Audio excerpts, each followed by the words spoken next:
The rain was falling, not the gentle kind that whispers promises of spring.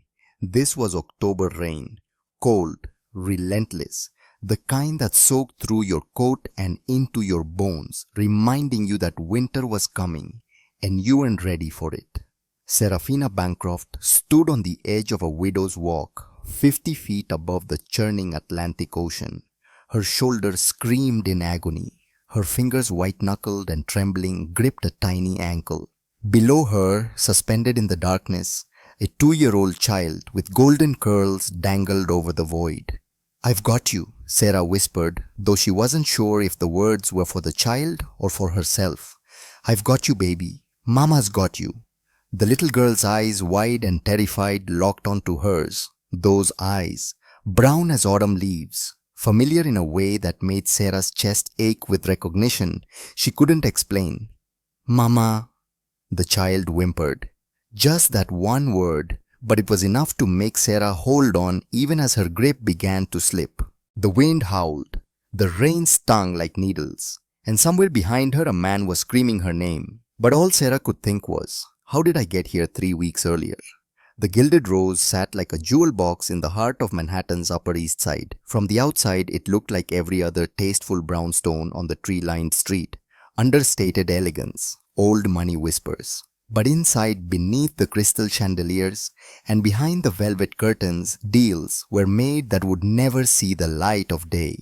Marriages were arranged over bottles of wine that cost more than most people's monthly rent. And occasionally, careers ended with nothing more than a quiet conversation and a handshake. Serafina Bancroft had been working at the Gilded Rose for exactly 21 days. 3 weeks of watching people who would never notice her spend money she would never have. 3 weeks of perfecting her invisible smile. The kind that said, "I am here to serve you, not to exist in your world." She was good at being invisible. She'd had a lifetime of practice. The kitchen was chaos that Tuesday evening. Marco, the floor manager, paced like a caged animal, sweat beading on his forehead despite the October chills that seeped through the old building's bones. He grabbed Sarah's arm as she reached for a tray of sparkling water glasses. "Table 4, he hissed. His grip was tight enough to bruise. "Do not make eye contact unless spoken to. Do not ask questions. Do not breathe too loud." "Understood." Sarah pulled her arm free, rubbing the red marks his fingers had left. She'd had worse.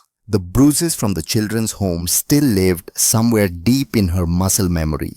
Phantom aches that flared up when someone grabbed her too hard. "Who is it?" she asked, adjusting her apron. "The mayor." Marco's face went the color of old paper. "Worse, Dante Moretti." The kitchen fell silent. Even the sous chef stopped chopping. The dishwasher turned off the water. Everyone in New York knew that name. You didn't have to be involved in the life to know what it meant. Moretti, the shadow over the city, the ghost in the machine. Sarah felt her pulse quicken, but she kept her face calm. Fear was a luxury she couldn't afford. Fear didn't pay the medical bills that arrived every week like clockwork. Fear didn't keep her sister alive.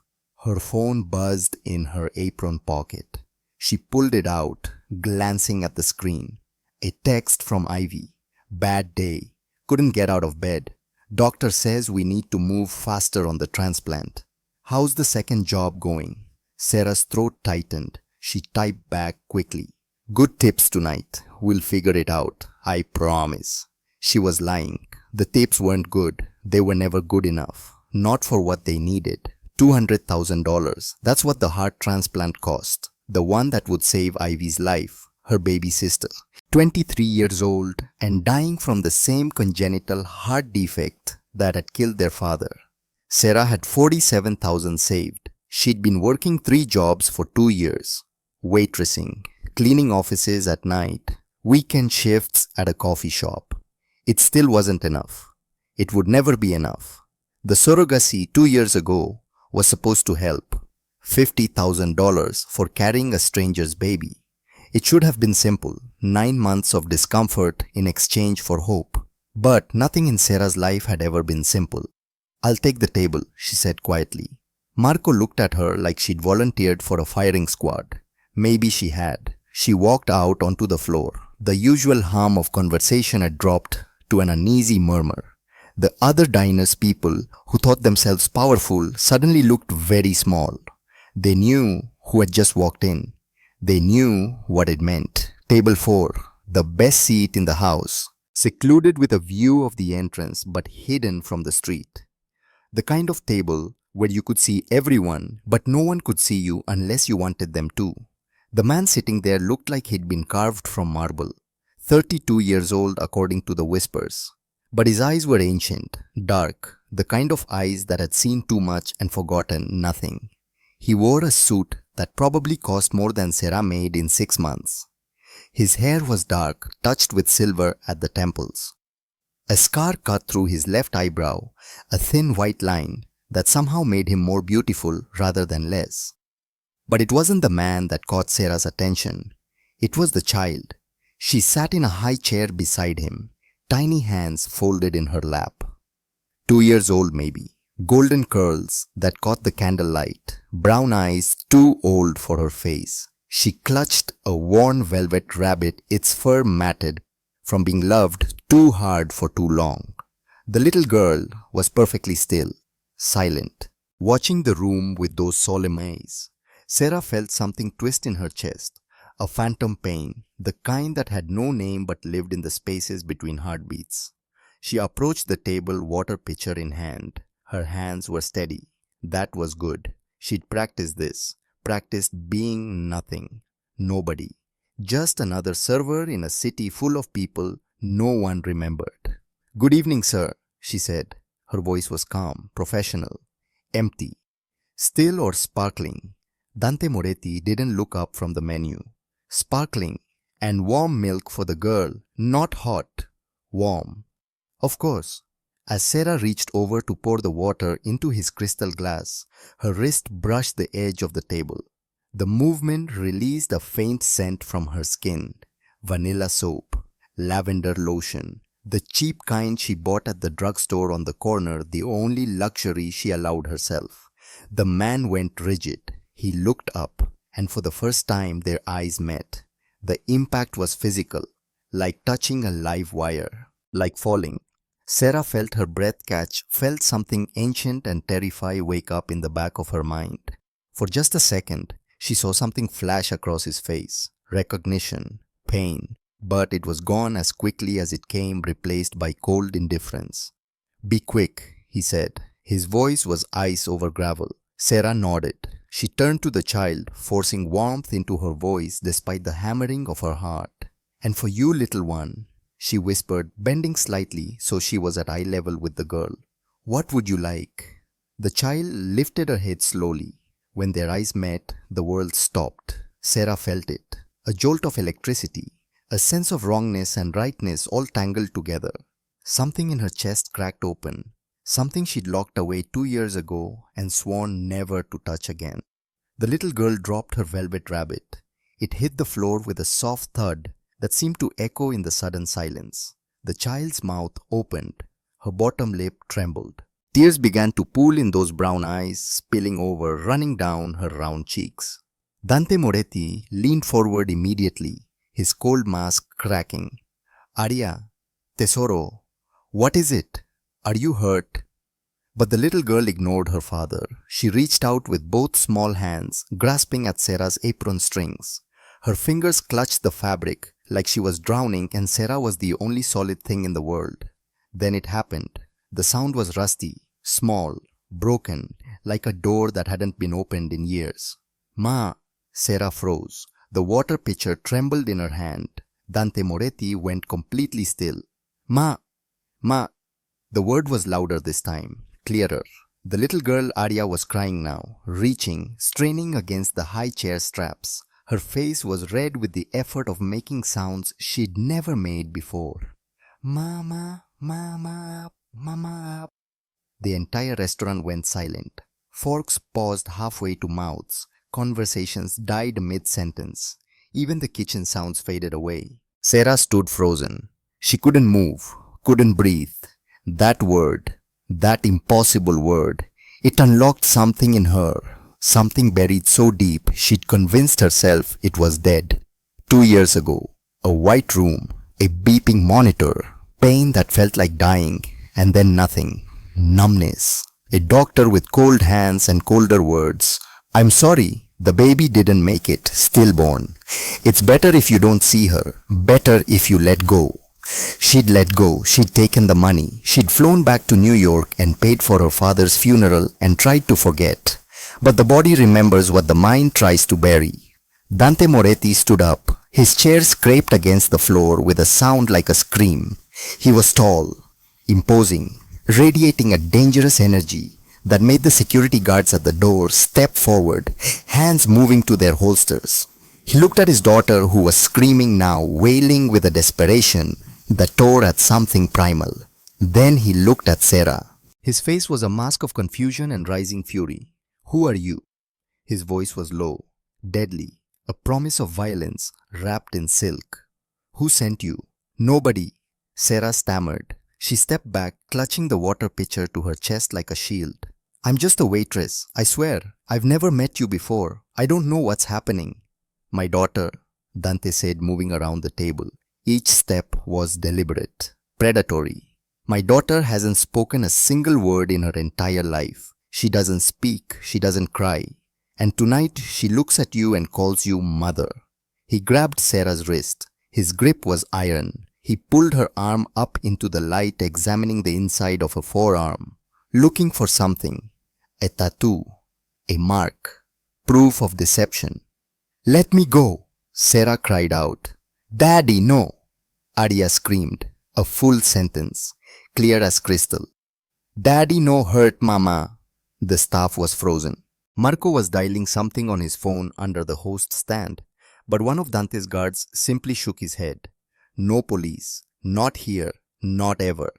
Dante stared at Sarah, really looked at her green eyes with flecks of gold, at the shape of her jaw, at the curve of her nose. Then he looked back at Arya.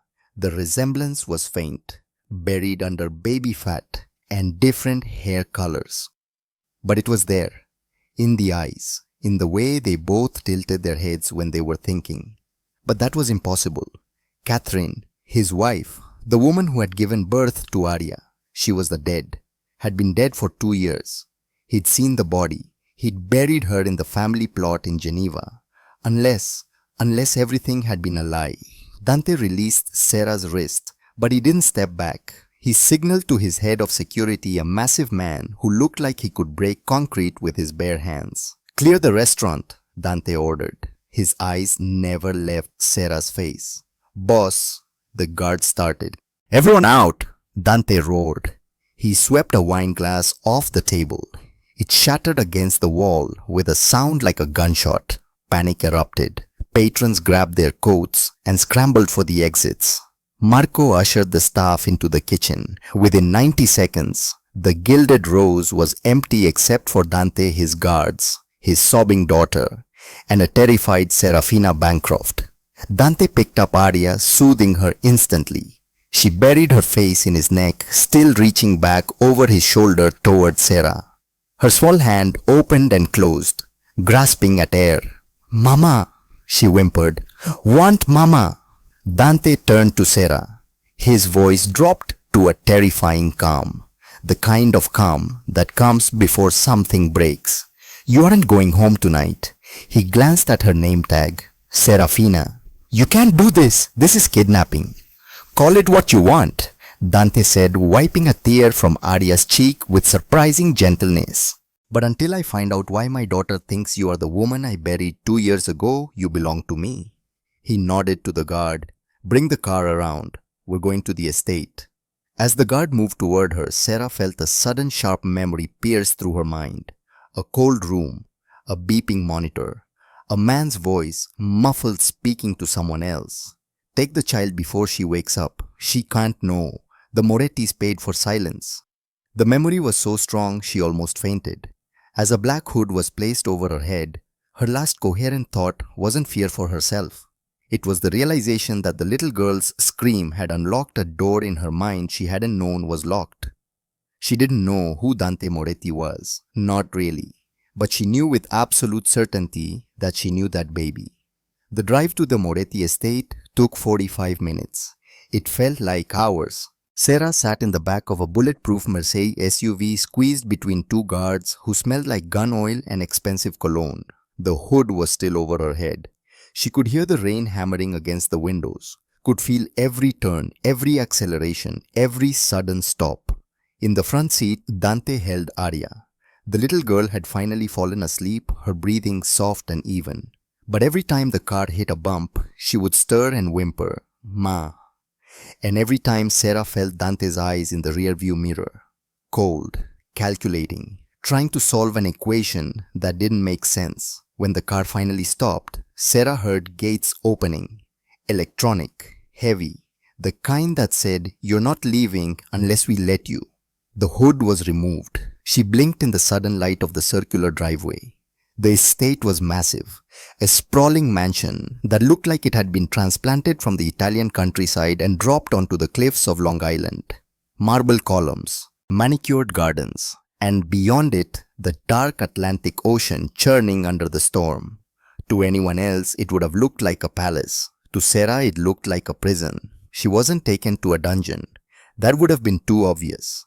Instead, she was marched up a grand marble staircase and into a guest bedroom that was larger than her entire apartment.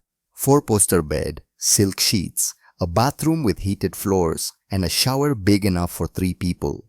"Stay." The head of security grunted. His name tag said James. He was 50 maybe, gray at the temples, eyes like chips of stone. "Don't try the windows. The dogs patrol the grounds at night. They aren't friendly." The heavy oak door clicked shut. The lock turned. Sarah sank onto the edge of the bed, her hands shaking. She pulled up her sleeve, tracing the faint, almost invisible scar on the inside of her elbow. The place where IVs had been inserted, where blood had been drawn, where her body had been turned into a vessel for someone else's dream. The memory she'd been suppressing for 2 years was clawing its way out now, demanding to be seen. Geneva, the Genesis Life Clinic. October 2 years ago. She'd been 23, desperate. Her father had just died of a heart attack 6 months earlier, leaving behind medical bills that would take decades to pay off. But that wasn't the worst of it. Ivy, her baby sister, 21 years old and brilliant and full of life. She'd been diagnosed with the same congenital heart defect that had killed their father. The doctors gave her 3 years at most. The surgery to fix it, a full heart transplant, cost $200,000. Insurance called it experimental. Sarah called it Ivy's only chance to live. The ad for surrogates had seemed like a gift from God. Help a couple achieve their dream of parenthood. $50,000 plus all medical expenses. Healthy women, ages 21 to 35. $50,000. It wasn't enough for the full surgery, but it was a start. It was hope. Sarah could work for the rest. 3 more years of double shifts. Maybe another surrogacy if her body could handle it. She'd do anything to save Ivy, even carry a stranger's child. She'd flown to Geneva, met with Dr. Ashford Grayson, a man with silver hair and rimless glasses who spoke in a voice like silk over razors. He'd explained the process. In vitro fertilization, the embryo would be created from the intended parent's genetic material. Sarah would simply carry the baby to term. It was a gift, an act of love. She'd signed the contract without reading all the fine print. She'd needed the money too badly to ask questions. The pregnancy had been difficult. Morning sickness that lasted all day, back pain, swollen ankles. But every time she felt the baby kick, she'd whispered promises to the tiny life inside her. "You're going to be loved. You're going to have everything I never had. Parents who chose you. A home that's safe." And when the baby was born, Ivy would get her surgery. Her sister would live. That made every moment of pain worth it. Then, October 14th, labor came early, fast. The pain was indescribable. She remembered screaming, remembered hands holding her down, remembered Dr. Grayson's cold voice. "She's hemorrhaging. Sedate her. Now." When she woke up, the room was empty, quiet. The beeping of the monitor was the only sound. Dr. Grayson had been standing at the foot of her bed. His face was professionally sympathetic, the kind of sympathy that came from practice, not feeling. "I'm sorry, Miss Bancroft. There were complications during delivery. The baby, she didn't make it, stillborn. These things happen sometimes despite our best efforts." Sarah had felt something inside her shatter. "I want to see her. Please, let me hold her." "That's not advisable. It's better if you don't attach. Better if you let go and move forward." "Please," she begged, tears streaming down her face. "Just once. I need to say goodbye." But Dr. Grayson had been firm, unnaturally firm. "Miss Bancroft, you signed a contract. The intended parents do not wish for you to have contact with the child, or in this case, the remains. It's in the agreement. Now we'll process your payment and arrange your flight home. I suggest you take time to grieve and heal." She'd been given an envelope with $50,000 in cash, a plane ticket, and a non-disclosure agreement that threatened legal action if she ever spoke about the surrogacy. She'd flown home in a daze, used the money to pay off her father's funeral costs, and put a down payment on Ivy's treatment. It wasn't enough for the transplant, not even close, but it bought time, medications, tests, hope measured in months instead of weeks. Sarah had tried to convince herself that it had been worth it, that the baby she'd never held had given Ivy a chance. But late at night, when she couldn't sleep, she would dream of golden curls and brown eyes, a daughter with no name, a ghost that lived in the spaces between her heartbeats. The door opened suddenly. Sarah jumped up. Dante Moretti stood there. He'd removed his jacket and tie. His white shirt was unbuttoned at the collar, revealing a tattoo of a cross over his heart. He looked exhausted, but his eyes were sharp, alert, dangerous. He held a glass of whiskey in one hand and a manila folder in the other. "Drink," he said, placing the whiskey on the nightstand. "I don't drink," Sarah said. Her voice was steadier than she felt. "I want to go home." "You are home," Dante said. His voice was dark, final. "Or rather, you are in the home of the child you claim is yours. Sit down." He didn't yell. His quiet intensity was far more terrifying than any amount of shouting could have been. Sarah sat. Dante opened the folder. "I ran a background check on you. Serafina Bancroft, 25 years old, born in Ohio, moved to New York 3 years ago, dropped out of art school after your father died, worked as a barista, a receptionist, and now a waitress. Clean record. Student loans you're paying off slowly but steadily." He looked up, his eyes bored into hers. "On paper, you don't exist in my world. You have no connection to the Moretti family. You have no connection to my late wife, Catherine. So explain to me why my daughter, who has never spoken a word in her life, looked at you and called you mother." Sarah's throat was dry. She reached for the whiskey without thinking, took a sip. It burned going down, but it steadied her nerves. "I don't know who Catherine is," she said quietly. "She was Arya's mother," Dante said.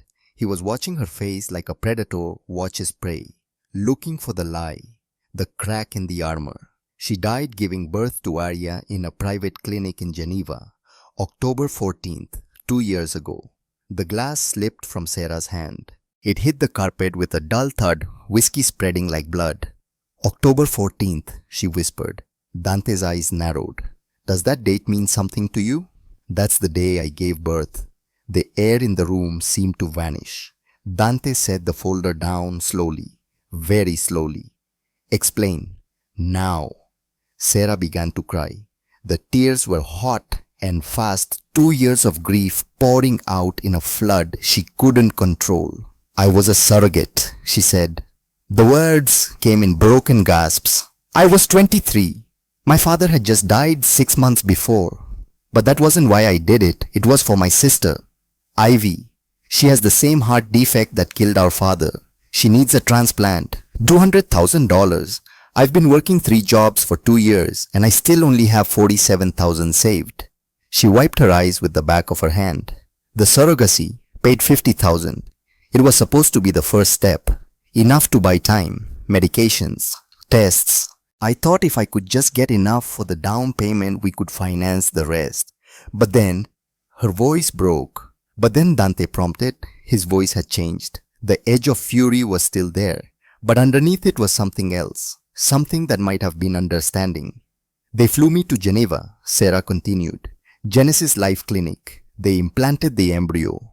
I carried the baby for 9 months. I never met the parents. It was a closed contract, anonymous. Then on October 14th, I went into labor. They sedated me heavily. When I woke up, she couldn't finish.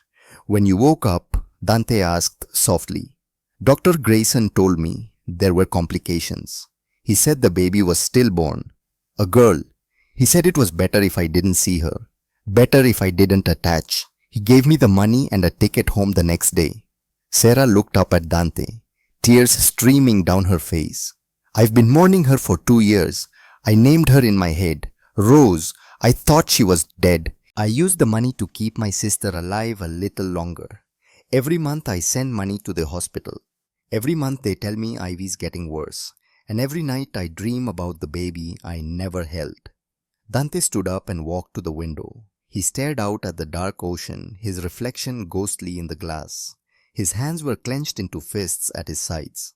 Dr. Ashford Grayson, he said. It wasn't a question. Yes. Tall, silver hair, rimless glasses, voice like he's always talking down to you. Yes. Sarah stood up, her legs shaky. You know him. He was Catherine's obstetrician. He delivered Aria. The pieces were falling into place. Terrible pieces. A puzzle made of lies. Dante turned back to her.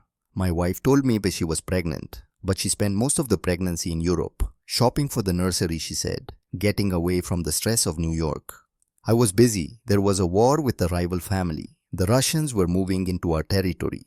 I didn't visit her as often as I should have. He walked to a safe built into the wall, punched in a code and pulled out a tablet. He swiped through photos until he found what he was looking for. Then he turned the screen towards Sarah.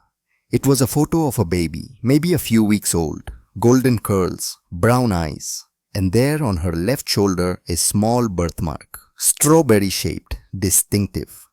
Arya has a birthmark, Dante said quietly. Right here. He pointed to that spot on the photo. Catherine said it was a family trait. Her mother had one, her grandmother. Sarah's breath caught. When I was in labor just before they sedated me, I saw the baby for a split second. Just a flash. She had a birthmark on her shoulder, strawberry-shaped. I thought I was imagining it because of the pain. But I wasn't, was I? Dante's jaw was tight. No, you weren't. He pulled out his phone, made a call. Get Dr. Grayson to the estate, now. I don't care if he's in surgery. I don't care if he's with the president. Tell him Arya is sick. Tell him to bring a full medical kit. And bring me a DNA collection kit from the lab. He hung up, turned back to Sarah. The hatred in his eyes was gone, replaced by something worse, cold calculation. We are going to find out the truth tonight, Serafina. If the DNA shows that you are Arya's biological mother, then we have a very serious problem. What kind of problem? Sarah whispered. The kind where people die. It was 2 in the morning. The storm had intensified, rain lashing against the windows like it was trying to get in. Sarah sat in Dante's study, a room that smelled of leather and old paper and gun oil. The walls were lined with mahogany bookshelves, old editions of Dante's Inferno, The Prince, The Art of War, books about power and violence and how to hold on to both. Dante sat behind his massive oak desk. Between them lay 2 cotton swabs sealed in plastic tubes, the DNA samples. Doctor. Grayson hadn't arrived yet. He was flying in from Boston. That gave them 3 hours, maybe less. I have a private lab in the basement, Dante said, breaking the silence. Used for verifying identities in my line of work. My technician is running the samples now. We'll know in an hour. Sarah stared at her hands. They wouldn't stop shaking. What happens if she's mine? Dante poured himself another drink. Whiskey. Neat. He downed it in one swallow. Then we have a very complicated situation because legally, Arya is Arya Moretti, sole heir to my estate, my daughter. If the DNA shows that you are her biological mother, it means my wife lied to me. It means a doctor committed fraud. It means you are the mother of the daughter of the most powerful man in New York. He leaned forward. The lamplight cast shadows across his face, making him look older, harder. Do you have any idea how dangerous that makes you? I don't care about danger, Sarah said. Her chin lifted. There was steel in her voice now, the kind that came from surviving things that should have broken her. I care about my daughter. You said she hasn't spoken in 2 years. That's trauma, Mr. Moretti. That's a child who knows deep down that she isn't where she belongs. Dante flinched. Because she was right. He'd hired the best nannies, the best child psychologists, the best speech therapists. Nothing had worked. Arya was a ghost in her own home. Silent, distant, locked behind a wall no one could breach. Until tonight. Until a waitress with vanilla-scented skin had walked into her life and unlocked something primal, something that defied logic. And your sister? Dante asked suddenly. Ivy, how long does she have? Sarah's eyes filled with fresh tears. The doctors say 6 months, maybe a year if we can afford the medications. But without the transplant, she shook her head. I'm running out of time. I'm running out of money. I'm running out of hope. Dante was quiet for a long moment. Then he opened a drawer in his desk and pulled out a checkbook. He wrote something, tore off the check, and slid it across the desk. Sarah looked down. Her hands started trembling so badly she could barely read it. $200,000. What is this? She whispered. The surgery for your sister. Whatever's left over you keep. I can't. You can, you will. Dante's voice was firm. If Arya is your daughter, then you are family, and family takes care of family. Even if you're not, you saved a man's daughter tonight from whatever nightmare she was trapped in. You gave her a voice. That's worth more than money. Sarah stared at the check. At the number that meant life. That meant Ivy would see her 24th birthday, her 25th, maybe get married, maybe have children. Why? She asked. You don't know me. You don't owe me anything. Nil, because I understand what it's like to love someone so much, you'd do anything to save them, Dante said quietly. I would burn this city to the ground for Arya. You were willing to destroy your body, carry a stranger's child and live with grief for 2 years for Ivy. We're not so different, you and I.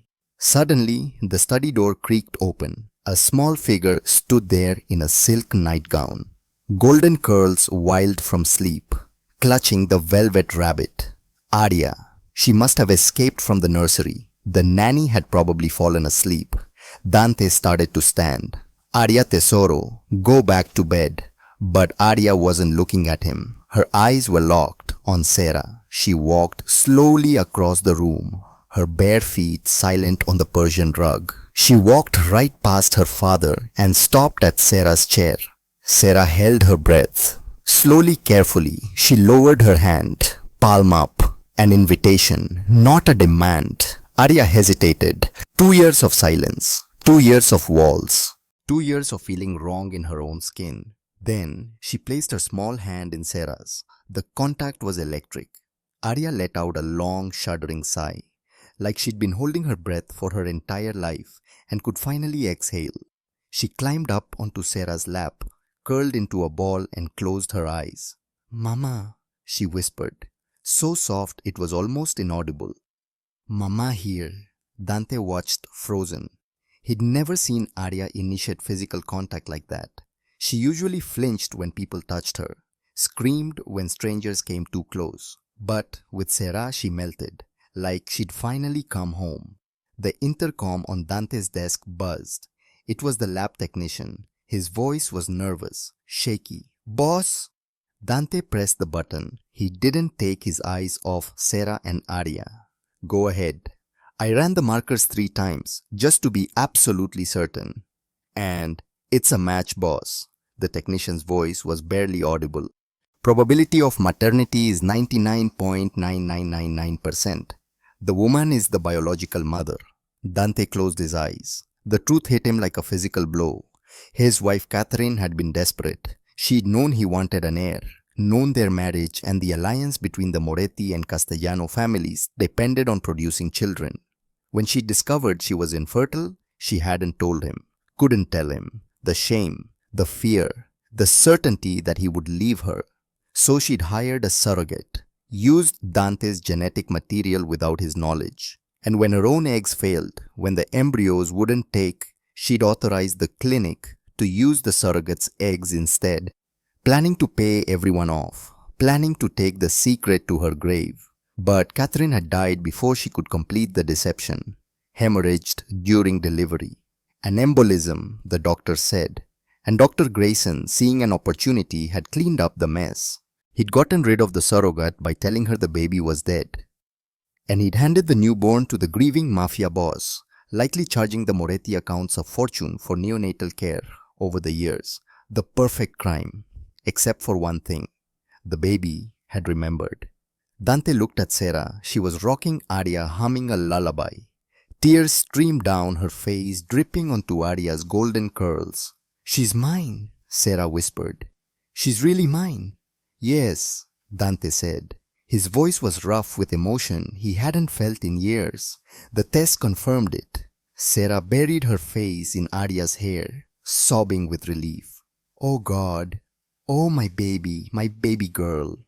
"But," Dante said, standing up, his shadow fell across them. "That doesn't mean you can leave." Sarah looked up. Hope and fear warred in her eyes. "What Dr. Grayson is on his way here," Dante said, checking his watch. "He'll arrive in about 2 hours. When he gets here, he'll expect to see a sick child and a grieving father. If he sees you, he'll know the truth is out. He might have leverage, files, accomplices, ways to hurt us." Dante walked around the desk and knelt beside Sarah's chair. For the first time, he was at eye level with her. The scent of vanilla and lavender hit him again. Intoxicating, familiar in a way that made no sense. "You're going to help me, Serafina," he said. "You want your daughter back, then you need to help me destroy the man who stole her." "How?" Sarah asked, holding Arya tighter. "You're going to hide in the adjoining room. You're going to listen, and when I give the signal, you're going to walk out. I want to see the look on his face when the ghost of the woman he deceived returns from the dead." "And after that?" Sarah asked. Her voice was steady now, strong. "Do I get to take her home?" "Wait." Dante looked at Arya sleeping peacefully in Sarah's arms. Then he looked at Sarah's fierce protective face. He realized with a jolt that he didn't want them to leave. Didn't want to lose this, whatever this was. After that, Dante said, standing and buttoning his shirt, "We discussed the terms of your custody because you are the mother of a Moretti, and Morettis don't live in studio apartments in Queens." The sound of a helicopter approaching cut through the storm. "He's here," Dante said. "Get in the closet, leave the door cracked, and whatever happens, do not make a sound until I say Arya's full name. Arya Catherine Moretti. That's your cue." Sarah stood carefully transferring the sleeping child to Dante. Arya stirred, whimpered, "Mama," but settled when Dante whispered reassurances. Sarah walked to the adjoining room. Before she closed the door, she looked back at Dante. "If he tries to hurt her again," she said quietly, "I don't care what code you live by, I will kill him myself." Dante smiled. It was a predator's smile, sharp and cold. "Get in line, Serafina. Get in line." The helicopter landed on the front lawn. Through the rain-streaked windows, they could see a figure in a cashmere coat running toward the house. Dr. Ashford Grayson had arrived, and he had no idea he was walking into a trap. Dr. Ashford Grayson entered the study like he owned it. Cashmere coat dripping rain, silver hair perfectly styled despite the helicopter ride, rimless glasses catching the lamplight. He carried a black medical bag that probably cost more than most people's cars. "Dante," he said, setting the bag down on a leather ottoman. His voice was smooth, practiced, the voice of a man who'd spent decades telling people exactly what they wanted to hear. "I came as quickly as I could. The weather is absolutely dreadful. James said Arya is ill, a fever." Dante didn't stand. He sat behind his massive oak desk, methodically cleaning his gun. The slide moved back and forth with a rhythmic click-shuck that echoed in the silent room. Click-shuck, click-shuck. "She's fine, Ashford," Dante said without looking up. Grayson paused. His hand hovered over the medical bag. I don't understand. Your head of security said it was an emergency. It is an emergency, Dante said, finally lifting his eyes. They were dead things, empty, the kind of eyes that had watched men beg for their lives and felt nothing. Just not a medical one. The temperature in the room seemed to drop 10 degrees. Sit down, Dante commanded. Grayson hesitated. A flicker of unease crossed his face there and gone like a shadow. He sat in the wingback chair opposite the desk, crossing his legs with forced casualness. You seem tense, Dante.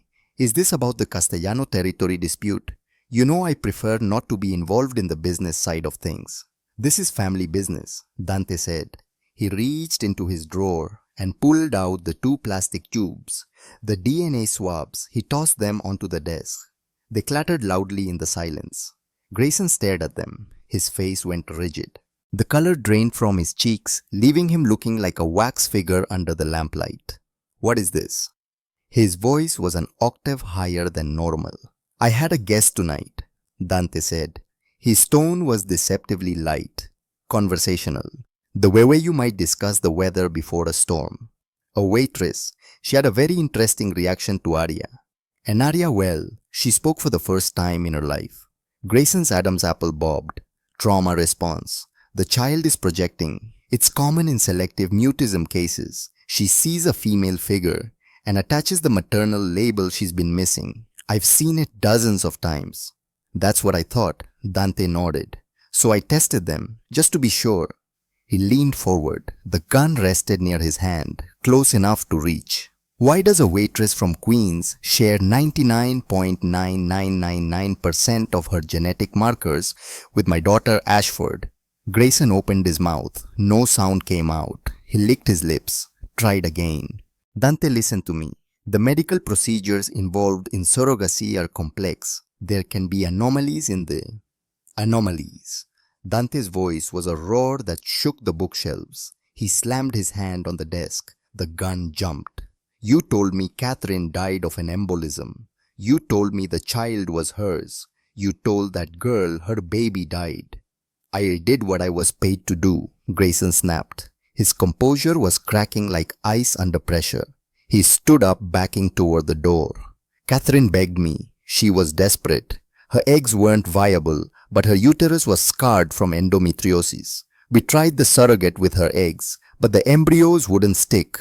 We were running out of time. Catherine said you would leave her if she couldn't give you an heir. So you stole a child. I saved a legacy. Grayson's voice rose defensive, desperate, sweat beading on his forehead.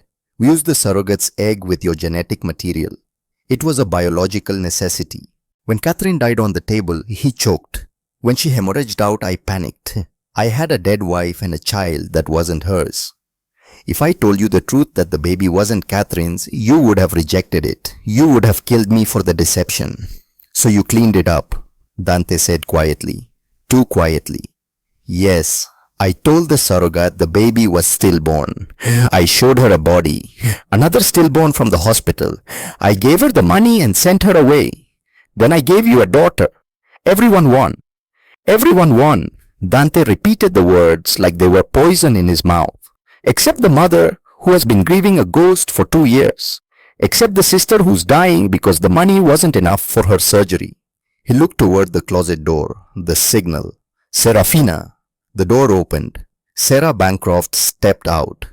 She was still wearing her waitress uniform, stained with rain and tears, but she looked like an avenging angel. Fierce.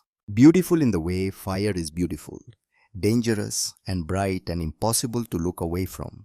She held Arya's velvet rabbit in her hands, twisting it so tight her knuckles were white.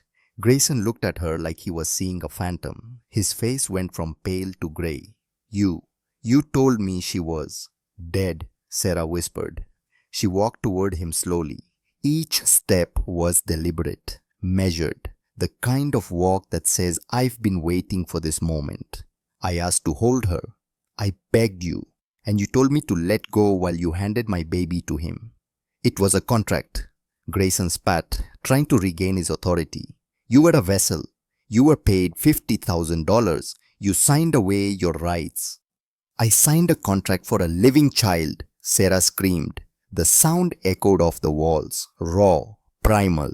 2 years of grief condensed into one word. Not for a lie.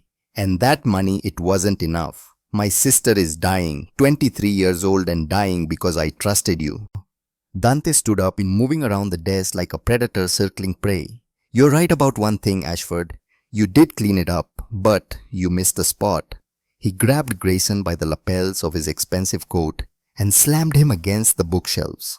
Books tumbled to the floor. The sound was like bones breaking. Who else knows? Dante snarled. Nobody. It was just me and Catherine. Dante pressed the barrel of the gun under Grayson's chin. Don't lie to me. I'm not. Catherine didn't have access to the kind of money it takes to falsify international birth records and silence a Swiss clinic staff. Dante's voice was ice and razors. That costs millions. Catherine had an allowance. A generous one, yes, but not millions. So who paid the real bills? Ashford. Grayson's eyes darted around the room like a trapped animal. He was trembling violently. I can't. He'll kill me. I am currently holding a gun to your head, Dante pointed out. His finger moved to the trigger. I'd worry about me. Grayson squeezed his eyes shut. Tears leaked out, tracking down his face. Pathetic, broken. It wasn't Catherine who paid the cleanup fee, he gasped. It was your uncle. Dante froze. The gun didn't move, but everything else about him went completely still. Enzo Moretti, Grayson choked out. He found out about the surrogacy after Catherine died. He came to me in Geneva. He paid for everything. The falsified death certificate for the surrogate's baby, the sealed clinic records, the bribed officials. He told me to give you the child and never speak of it again. Dante released Grayson, stepped back like he'd been burned.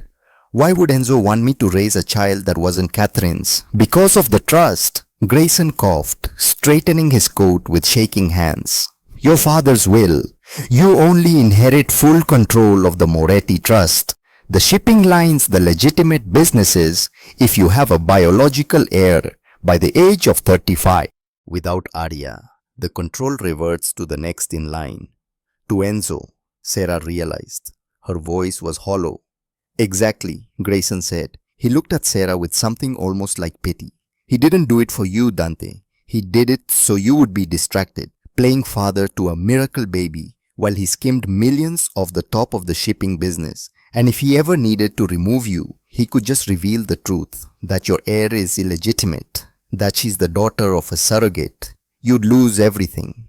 The room fell silent, except for the sound of rain against the windows. The betrayal was absolute. Dante had been raising his daughter as a princess, unaware she was actually a pawn in a game of chess. He didn't know he was playing. He looked at Sarah, really looked at her. Green eyes wide with horror. Hands still clutching the rabbit like it was the only real thing in the world.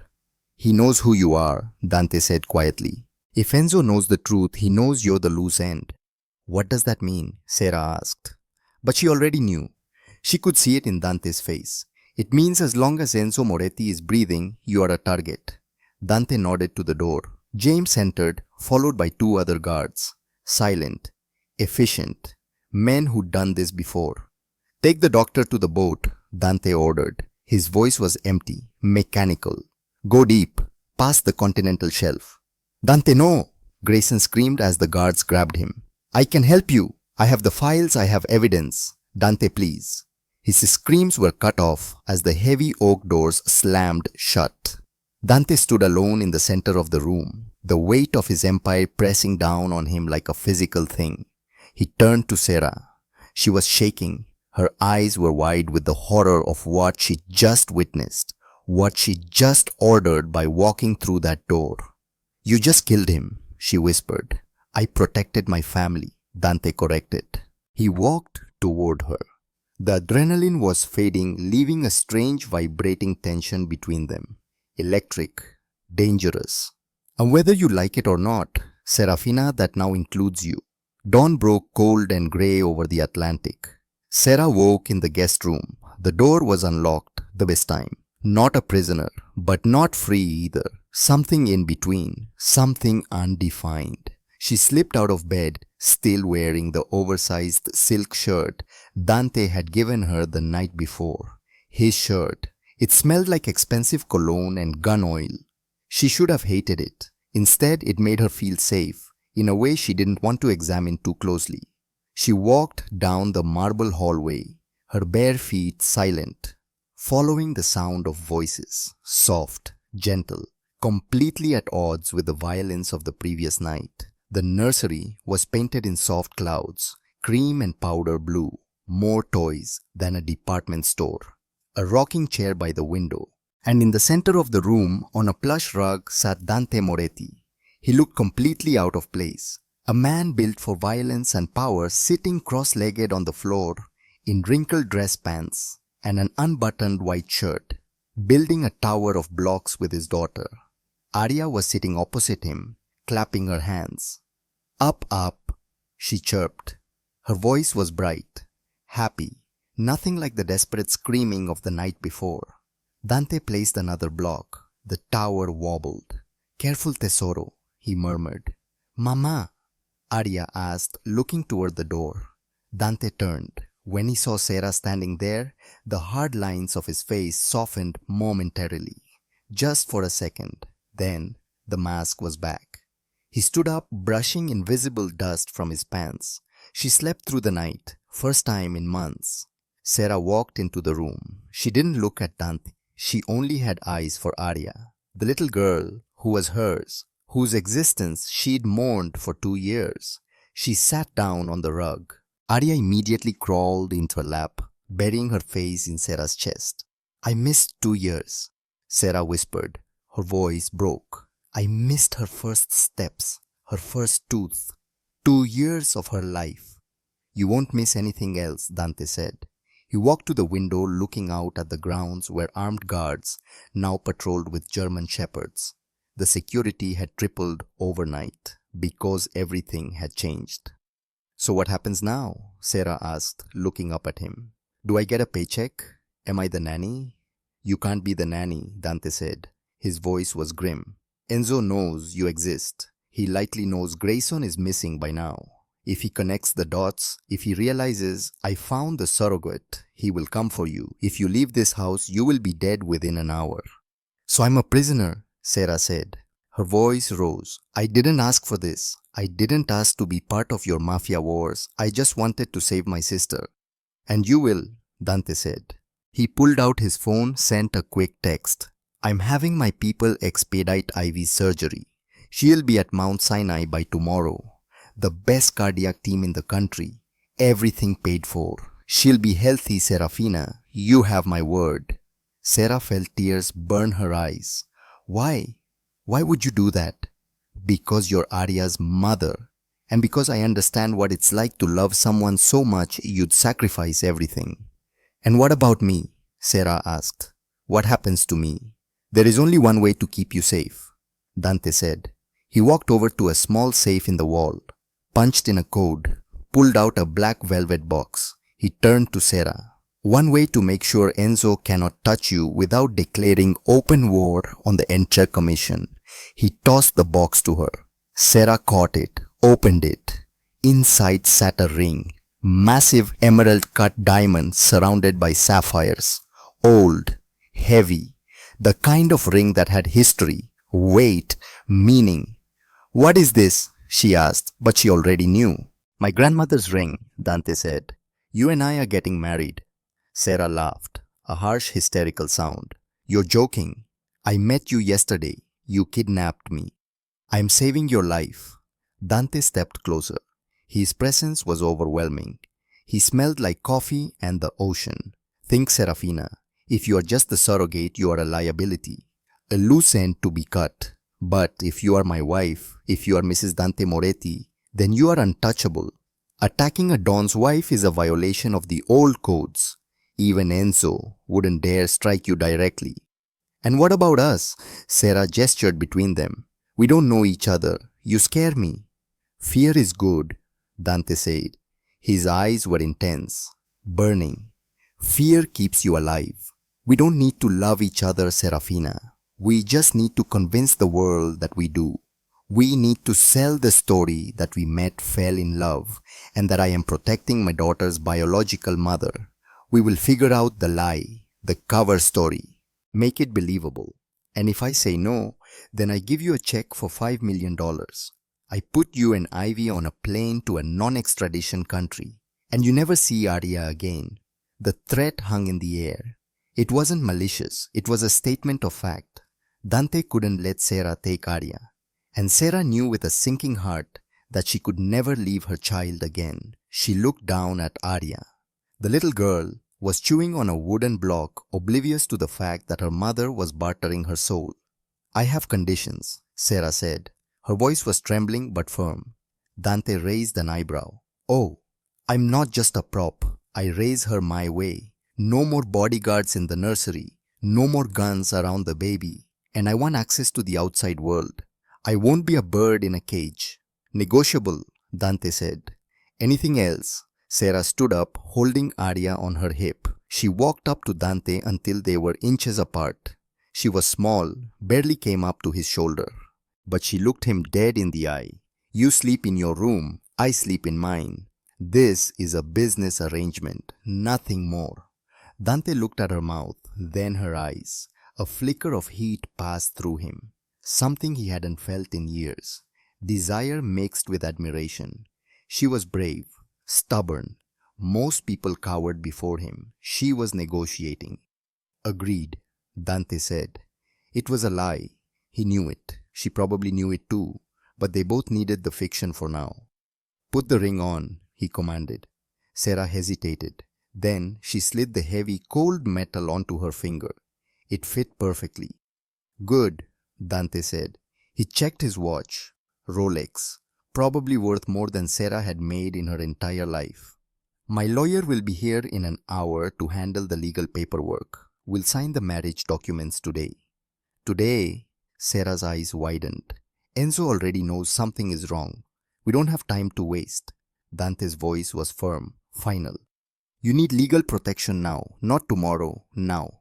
Sarah felt the walls closing in. 24 hours ago, she'd been a waitress. Now she was about to become a mafia wife, legally bound to a man who terrified and fascinated her in equal measure. One more thing, Dante said. He stepped even closer. His hand came up to cup her face. Gentle, surprisingly tender. When we're in public, you need to look at me like you love me. Can you do that?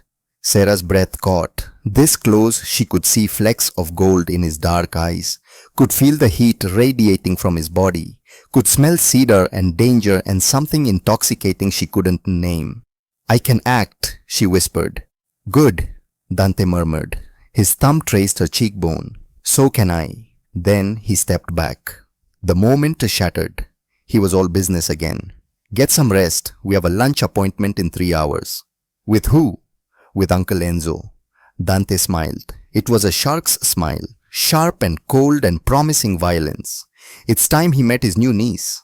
2 hours later, Sarah stood in front of a full-length mirror in the guest room. A team of stylists had transformed her. Hair blown out in soft waves, makeup subtle but flawless, making her green eyes luminous. The cream silk dress fit her perfectly elegant and expensive. The emerald ring caught every light impossible to miss. She looked like she belonged in Dante's world. She felt like she was playing dress-up in someone else's life. There was a knock. Dante entered without waiting. He wore a charcoal suit that probably cost more than a rent for a year. His hair was perfectly styled. The scar through his eyebrow made him look dangerous, powerful. He stopped when he saw her, really looked at her. For a long moment, he just stared. You're beautiful, he said finally. It wasn't a compliment.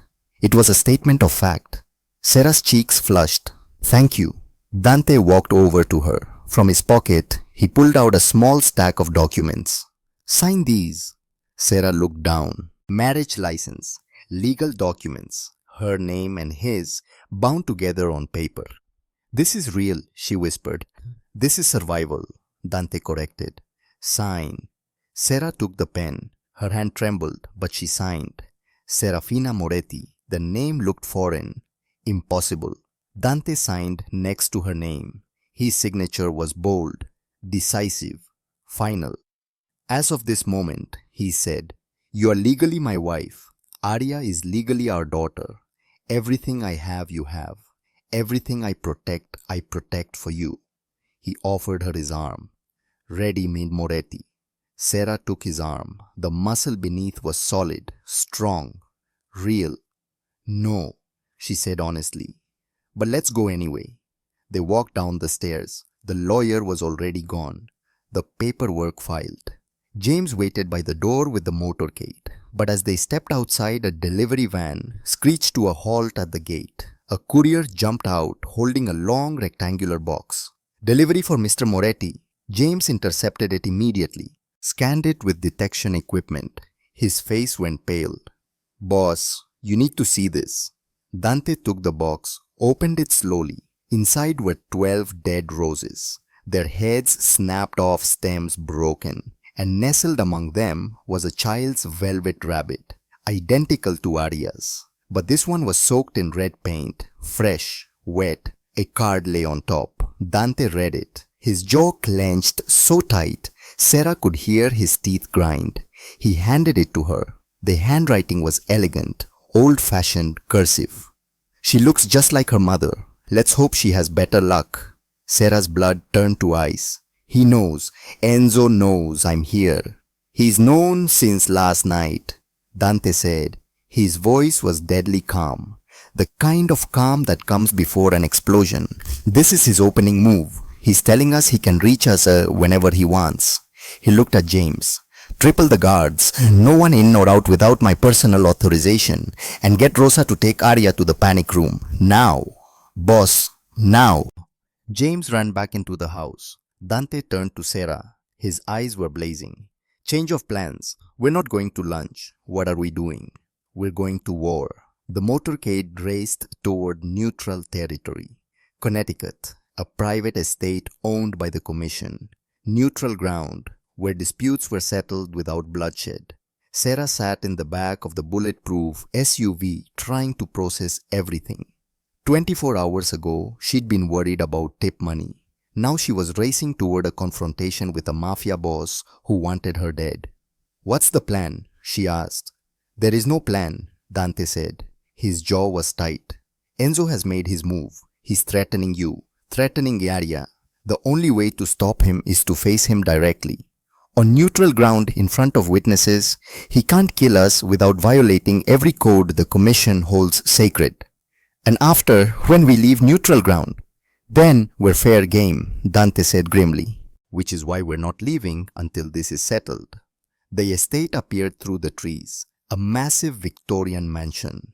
Guards everywhere, men in suits with suspicious bulges under their jackets. The Commission was here, all 5 dons, the ruling council of the New York underworld. Dante helped Sarah out of the car. His hand was warm, steady, protective. "Remember," he whispered in her ear, "you're my wife. You're Arya's mother. You belong here. Act like it." They walked up the stone steps, through the massive oak doors, into a dining room that looked like it belonged in a castle.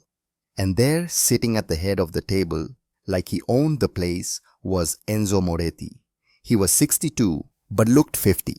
Tanned, silver hair perfectly styled, wearing a suit that screamed wealth. He smiled when he saw them, warm, grandfatherly, the smile of a man who'd never hurt anyone in his life. It was the most terrifying thing Sarah had ever seen. "Dante," Enzo said, standing. He spread his arms wide. "And this must be the lovely Serafina. I have heard so much about you."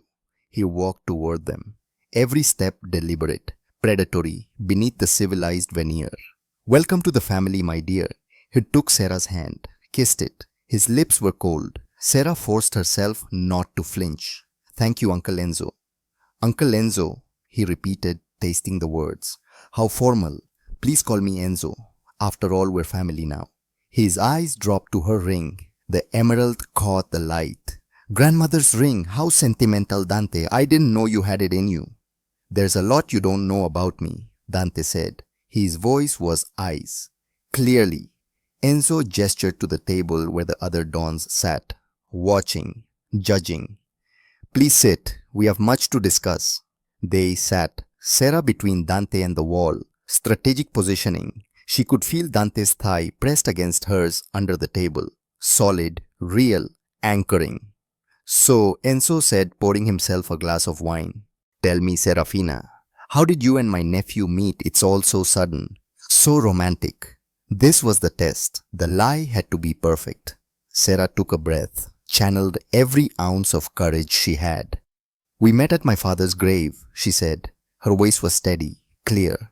3 months ago, I was visiting and Dante was there visiting his wife. We started talking about grief, about how love doesn't die just because someone does. It was a beautiful lie, plausible, touching. The other dons nodded sympathetically. But Enzo's eyes narrowed, just slightly. 3 months, he said. And you're already married, already living in his home, already acting as Arya's mother. My, how time flies. When you know, Sarah said. She reached over and took Dante's hand. The ring caught the light again. I've never believed in love at first sight, but Dante makes me believe in second chances. Dante squeezed her hand. His eyes met hers. For a moment, she almost believed her own lie. And Arya? Enzo asked. His voice was silk over steel. That child has never spoken a word, never connected with anyone. Yet the servants tell me she calls you Mama. Strange, isn't it? Almost like she knows you from somewhere. The trap was closing. Sarah felt her heart pounding, but she kept her face calm, serene. Children sense things adults miss, she said. Arya and I connected immediately. Maybe because I understand what it's like to lose a mother. I lost mine when I was young. Maybe she sensed that shared grief. Or maybe, Enzo said, leaning forward, there's another explanation. The room went silent. Dante's hand moved under the table, toward his gun. But before anyone could move, the door burst open. James stood there, blood on his shirt, eyes wide with panic. Boss, he gasped. The estate, they breached the perimeter. The panic room. He couldn't finish. Dante was on his feet instantly. Where's Arya? Gone. They took her. Rosa is unconscious. There's a note. James handed over a piece of paper. Dante read it. His face went white. He handed it to Sarah. Your empire or her life. The old lighthouse. 2 hours. Come alone. Sarah felt the world tilt. Her daughter, her baby, taken. She looked at Enzo. He was still sitting, still smiling. But there was something in his eyes now. Satisfaction. Triumph. Terrible news, Enzo said. His voice dripped with false sympathy. I do hope you find her nephew. Losing a child is every parent's worst nightmare. Dante didn't respond. He grabbed Sarah's hand and pulled her toward the door. They had 2 hours to save Arya's life, and Enzo Moretti had just declared war. The drive back to the estate took 12 minutes. It felt like hours. Sarah couldn't breathe, couldn't think. Every time she closed her eyes, she saw Arya's face. Those brown eyes. The way she'd whispered, Mama, the night before. We'll get her back, Dante said. His voice was hard, determined. I promise you, Serafina, we will get her back. How? Sarah's voice cracked. He has her. He's going to kill her. No. Dante's hands gripped the steering wheel so tight his knuckles were white. He needs leverage. He needs me to choose. My empire or my daughter. As long as she's alive, he has power. The moment he kills her, he loses everything. They screeched into the estate's driveway. Guards were everywhere, some wounded, some on phones, all of them looking guilty, ashamed. They'd failed to protect their Don's daughter. Dante was out of the car before it stopped. Sarah followed her heels, sinking into the gravel. Inside the house was chaos. Rosa the nanny sat on the couch with an ice pack pressed to her head. Tears streamed down her face. I'm sorry, she sobbed. I'm so sorry. They came in through the ventilation system. Bypassed every alarm. There were 3 of them. They had tranquilizer guns. I tried to fight, but It's not your fault, Dante said. But his voice was distant. Already planning, he walked to his study. Sarah followed. The war room that had been a study transformed before her eyes. James and Marco spread blueprints across the desk. Satellite images of the old lighthouse 30 miles north. The same lighthouse where Dante had proposed meeting Enzo for lunch before the dead roses changed everything. North entrance is exposed, James said, pointing with a red marker. Sniper positions here and here. South side has a service door, but it's lightly rigged. Best approach is from the water. Small boats. We can scale the cliffs and come up behind them. How many men does Enzo have? Dante asked. 20 minimum, maybe 30. And boss? James hesitated. Vincent Castellano is with him. Sarah's blood went cold. Who's Vincent? Catherine's younger brother, Dante said. His voice was flat. He's hated me since the wedding, blamed me for her death during childbirth. If he's with Enzo, this isn't just about money anymore. It's personal. Good, Sarah said. Everyone turned to look at her. She was still in her cream silk dress, hair perfect, makeup flawless, but her eyes were hard as stone. Personal means emotional, she said. Emotional means mistakes. We can use that. Marco, a soldier with a scar from ear to jaw, almost smiled. The wife has teeth. We have 90 minutes, James said, checking his watch. Enzo said 2 hours. We need to assume the place is wired. Cameras. Maybe explosives. He'll see us coming. Then we don't hide, Sarah said. She walked to the table, studied the blueprints. Enzo wants Dante alone. Wants him vulnerable. Wants to prove he's the one in control. She looked up at Dante. So you give him what he wants. You go to the front door, alone, unarmed. Make him think he's won. That's suicide, James said flatly. No, Sarah corrected. It's bait. While Enzo is focused on Dante, the rest of you come from the water. James was right about that approach, but you're not there to fight. You're there to extract Arya. That's the only mission that matters. Get her out. Get her safe. Everything else is secondary. The men looked at each other, then at Dante. Dante was staring at Sarah like he'd never really seen her before. This woman he'd known for 36 hours. This woman who'd gone from waitress to wife to warrior in less than 2 days. What about you? He asked quietly. I'm going with you, Sarah said. Her voice was steel. Enzo sent that box to me. Those dead roses. That rabbit. He knows I'm Arya's mother. He'll want to see me beg. Let him. While he's enjoying his victory, your men get our daughter out. He could kill you both, Marco said. He won't, Sarah said. Not immediately. Men like Enzo don't just want to win. They want their enemy to know they've lost. They want to savor it. That takes time. That gives us an opening. Dante was quiet for a long moment, calculating, weighing odds, lives against lives. Then he nodded. Marco, take 15 men. Approach from the water. Silent approach. No engagement unless absolutely necessary. When you hear 3 gunshots, you move. Get Arya to the safe house in Connecticut. Don't stop. Don't look back. And if you're not behind us, Marco asked. His voice was careful, respectful.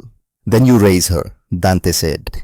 You make sure she knows we loved her. You make sure she knows her mother died trying to save her. The room fell silent, heavy. Sarah felt tears burn her eyes, but she blinked them back. No time for tears. Tears were for after, if there was an after. Let's move, Dante said. The lighthouse rose from the cliff like a broken finger pointing at God. Sarah and Dante stood at the front entrance. The rain had started again. Cold October rain, the kind that felt like punishment. Dante wore all black, no weapons. Just as Enzo had demanded. Sarah still wore her cream dress. It was dirty now, torn at the hem, but she wore it like armor. Last chance to stay in the car, Dante said quietly. No. Serafina. She's my daughter, Sarah said. Her voice was fierce. I lost her once. I thought she was dead for 2 years. I'm not losing her again. If I die today, I die fighting for her. That's enough. Dante looked at her, really looked at her, and for the first time in 2 years, he felt something crack inside his chest. Something that had been frozen since Catherine died, since Arya stopped speaking, since he'd convinced himself he was made of ice and violence and nothing else. "If we survive this," he said, "remind me to fall in love with you." "We're already married," Sarah pointed out. "I mean really fall in love. Not the legal kind, the kind that matters." "Deal." They walked through the door, into this darkness. The stairs spiraled upward into shadow. Emergency lights flickered, casting strobing shadows on the rusted walls. Their footsteps echoed, loud, inevitable. At the top was a widow's walk, the circular platform that wrapped around the lighthouse 50 feet above the churning ocean. And there, standing in the rain with an umbrella like he was at a garden party, was Enzo Moretti. Behind him stood Vincent Castellano, 35, handsome in a cold way. He held a gun loosely in one hand, and between them, sitting in a chair, far too close to the railing, was Arya. She was wearing her nightgown, soaked through from the rain, her golden curls plastered to her face, her eyes red from crying. When she saw Sarah, her face crumpled. "Mama!" she screamed. She tried to stand, but zip ties bound her tiny wrists to the chair. Sarah started forward. Instinct, primal need. Vincent raised his gun, pointed it at Arya's head. "Stop!" Sarah stopped, every muscle in her body screaming to move, to fight, to save her baby. But she couldn't. Not yet. "Dante," Enzo said warmly, like they were meeting for drinks. "And Serafina, how punctual. I appreciate punctuality in business dealings." "Let her go, Enzo," Dante said. His voice was calm, too calm. "This is between us. The child has nothing to do with this." "The child has everything to do with this," Enzo corrected. He walked closer to Arya, ran his fingers through her wet curls. The little girl flinched. "This beautiful little bastard is the key to everything. Your father's will was very specific, wasn't it? Biological heir by age 35. You made it, barely, thanks to me." "Thanks to you," Dante repeated. "You paid Grayson. You covered up the truth. You made sure I had an heir, so you could use her against me later." "Exactly," Enzo smiled. "I needed you distracted, playing father, getting soft while I built my own empire inside yours. $30 million, Dante. Maybe 40. All skimmed from your accounts while you were busy hiring nannies and child psychologists. And when you were ready," Sarah said, her voice shaking with rage, "you would reveal that Arya isn't Catherine's, that she's the daughter of a surrogate, that Dante's heir is illegitimate." "Precisely." Enzo looked at her with something like admiration. "You're smarter than you look, my dear. Yes, I would have destroyed Dante's claim to the family trust. The commission would have stripped him of everything, and it all would have fallen to me, the patient uncle, the faithful brother." He pulled out a gun, small, silver, expensive. He pressed the barrel against Arya's temple. The little girl started to cry, not screaming, just quiet, broken sobs. "Mama, want Mama." Sarah felt something inside her shatter and reform into something harder, something capable of terrible violence. "Here's how this works," Enzo said. His voice was conversational, pleasant. "You have a choice, Dante. Jump off this lighthouse, die, and I'll let Arya live. I'll even let Serafina take her and disappear. You become a tragic suicide. I take control with a heavy heart. Everyone gets what they want. Or," Dante asked, "or you refuse, and I drop her off this cliff. Then I kill you both anyway, but at least you get to watch her fall first." His finger tightened on the trigger. "Choose. Your life or hers." Dante didn't hesitate. He walked to the railing, looked down at the 50-foot drop, the rocks, the churning water. "No!" Sarah screamed. "Dante, don't." "Let her go," Dante said. He climbed up onto the railing, balanced there like he'd done it 1,000 times. The wind whipped his hair. The rain made the metal slick. One wrong move and he'd fall anyway. Enzo smiled, triumphant. "A noble end." "Will you?" Dante asked. His voice was steady, empty. "Let them go." "You have my word," Enzo said. He was lying. They all knew it. "Done," Dante said.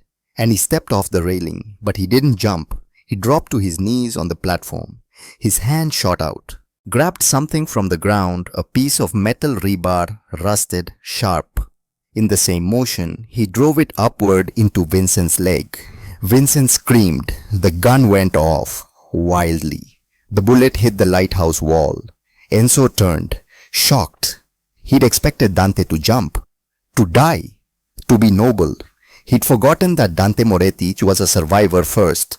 Noble never, but Enzo still had his gun, still had it pressed against Aria's head.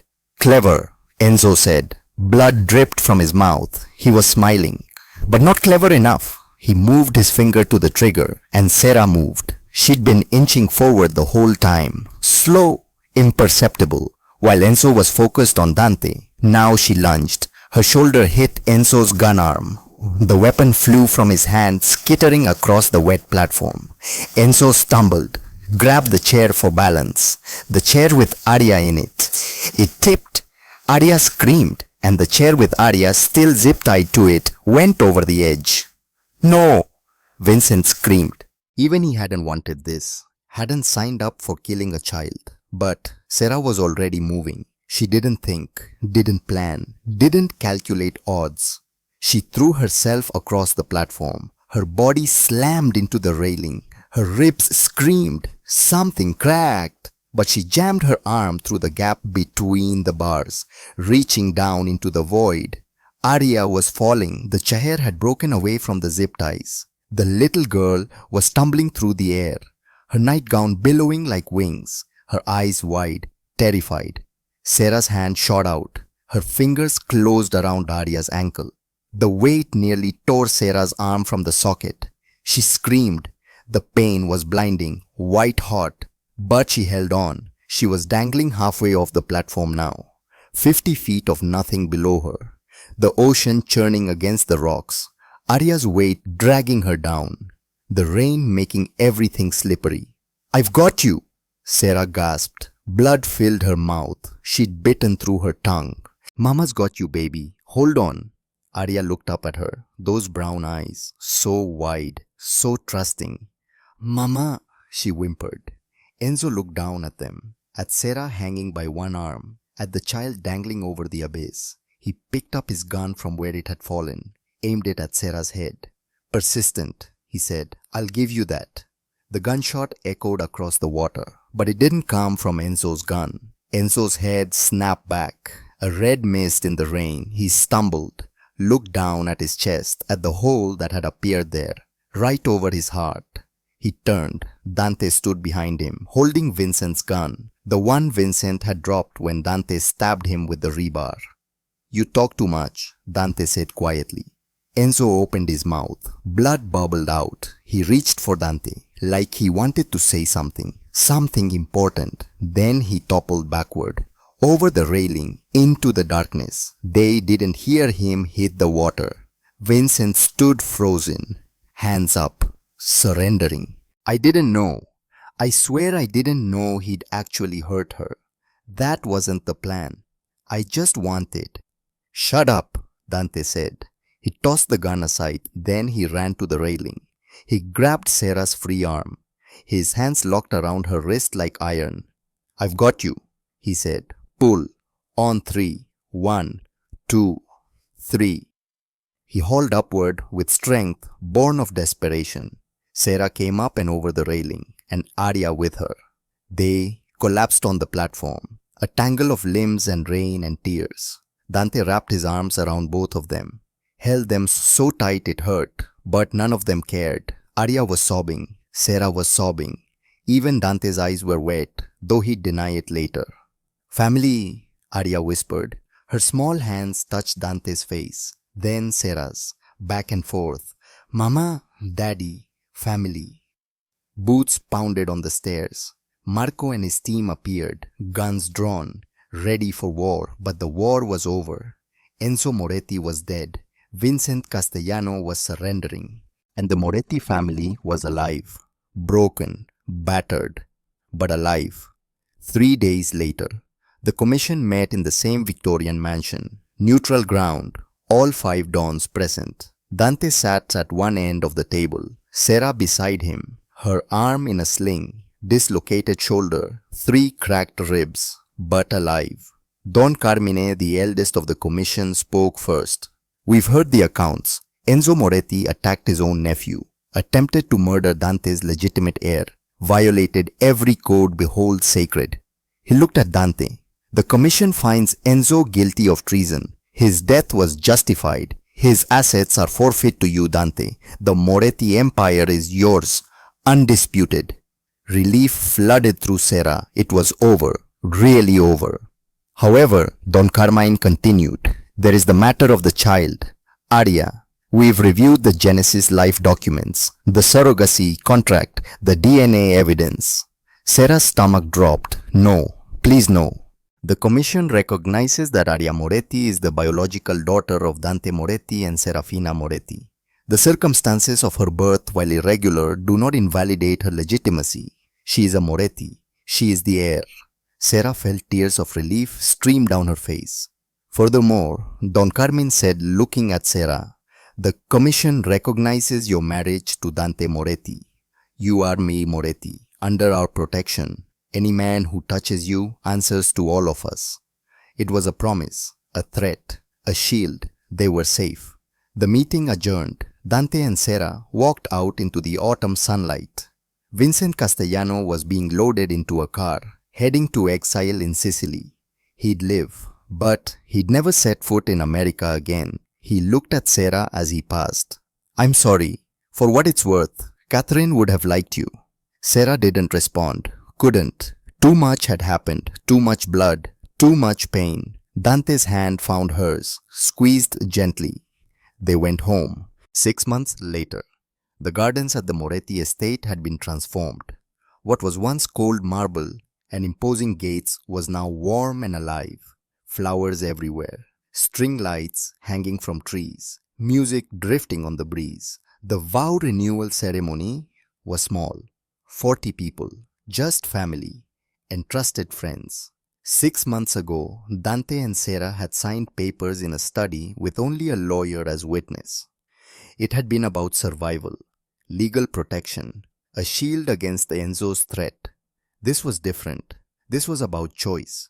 Sera stood in a small dressing room, looking at herself in the mirror. She wore white, simple, elegant, a dress she'd chosen herself, not because someone told her to. Not because she needed to look like she belonged. Because she did belong. Finally, there was a knock. The door opened.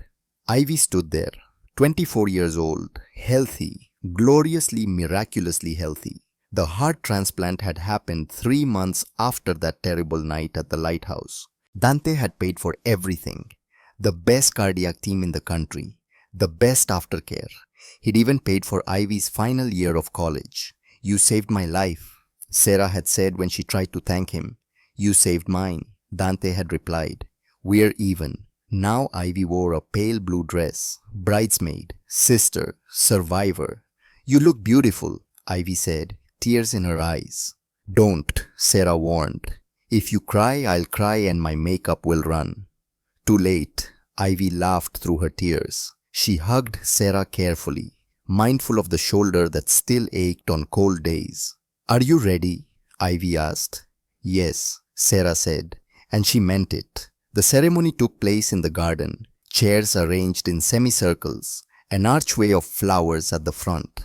Dante stood there, waiting. He wore a dark suit, simple, perfect. His eyes never left the path where Sera would appear.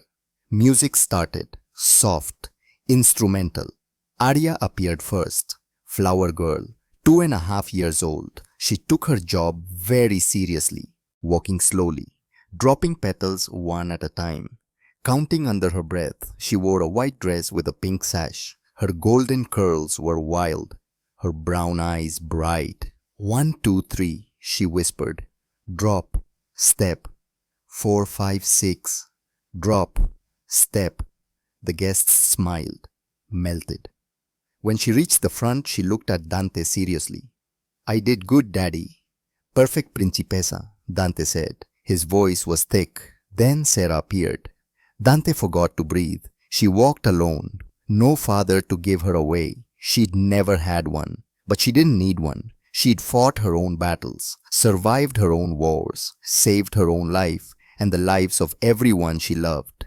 She walked to Dante and took his hands. The priest began, but neither of them really heard the words. They were too busy looking at each other. When it came time for vows, the priest nodded to Dante. Dante took a breath. 6 months ago, I forced you to marry me. For protection, for Arya, for survival. I didn't ask if you wanted to. I didn't give you a choice. He squeezed her hands. But today I'm asking, Serafina Bancroft, will you choose me? Not because you have to, not because of Arya, not because of the danger or the money or the protection, but because you want to, because you choose me. Sarah felt tears slip down her face. I choose you today, tomorrow, always. I thought I lost my heart when Catherine died. Dante continued. I thought I had nothing left to give, but you taught me I was wrong. You taught me that love isn't about perfection. It's about choosing to stand beside someone, even when the world is burning. You saved my daughter. You saved me. And I will spend the rest of my life trying to deserve you. Sarah's turn. Her voice was strong, clear. I lost a child and found her again. I lost myself and found something better. I found a family I never knew I needed. You're not an easy man to love, Dante Moretti. You're dangerous and stubborn, and you make terrible decisions when you panic. The guests laughed softly. But you're worth it, Sarah continued. You're worth every scar, every sleepless night, every moment of fear. Because when you love completely. And I choose you. Not because I have to, because I want to, because you're mine. And I'm yours, and nothing will ever change that. The priest smiled. By the power vested in me, I reaffirm your union as husband and wife. What was forged in necessity has been transformed by love. You may kiss your bride. Dante pulled Sarah close, kissed her like he'd been waiting his entire life for this moment. Arya jumped up and down. Yay, Daddy, kiss Mommy again. Do it again. The guests erupted in laughter and applause. 2 years later, the kitchen in the Moretti estate smelled like Sunday dinner. Tomato sauce simmering, garlic bread baking, red wine breathing on the counter. Dante stood at the stove stirring pasta. He'd become a good cook. Not great, but good enough that Sarah let him handle Sunday dinners without supervision. Arya sat at the kitchen island, 4.5 years old, drawing with crayons, elaborate pictures of their family, Mama, Daddy, her, and a baby, because Sarah was pregnant, 7 months. A boy this time. They decided to name him Matteo after Dante's grandfather, the good parts of his grandfather. Sarah stood at the window, one hand on her belly, watching the ocean. The same ocean that had almost taken everything from them. Now it was just beautiful. The doorbell rang. Arya jumped down. Aunt Ivy, Aunt Ivy. She ran to the door. Sarah followed slower now. Pregnancy made everything harder. Ivy stood there, 26 now, engaged to a lawyer named David. A good man, someone who made her laugh. The wedding was planned for next spring. How's my favorite nephew? Ivy asked, rubbing Sarah's belly. Kicking, Sarah said. Constantly. He's going to be a soccer player. Or a fighter, Dante said, appearing with a dish towel over his shoulder. With your stubbornness and my temperament, this kid is going to be trouble. Like his sister, Sarah agreed, watching Arya trying to teach David how to properly hold a crayon. They gathered around the table. A mismatched family. A chosen family. The kind you fight for instead of inherit. Marco was there with his wife. James with his daughter. People who'd become family through fire and blood and choice. After dinner, after Ivy and David had left, after Arya had been tucked into bed with 3 stories and 4 songs, Dante and Sarah stood on the terrace. The same terrace where they'd stood 2 years ago, broken, healing, learning to trust. Do you ever regret it? Dante asked quietly. That night at the restaurant, if you could go back, would you take a different table? Sarah thought about it, really thought about it. She thought about the waitress she'd been, lonely, grieving, working 3 jobs, watching her sister die slowly, going through the motions of a half-life. And she looked at the woman she'd become, a mother, a wife, someone who'd walked through hell and come out stronger. No, she said finally. I wouldn't change a thing because that night I got my daughter back. I found you. I found out who I could be when I stopped being afraid. She looked up at him. What about you? Do you regret kidnapping me? Dante laughed, pulled her close, careful of her belly. Best kidnapping I ever did. Then more seriously, you know what Arya said to me today? What? She said, Daddy, do you remember when I was quiet? I said yes, and she said I was waiting for Mommy. I knew she'd come. Sarah felt tears prick her eyes. She's too smart. She's your daughter. Our daughter. Our daughter. Dante agreed. Inside Arya slept peacefully.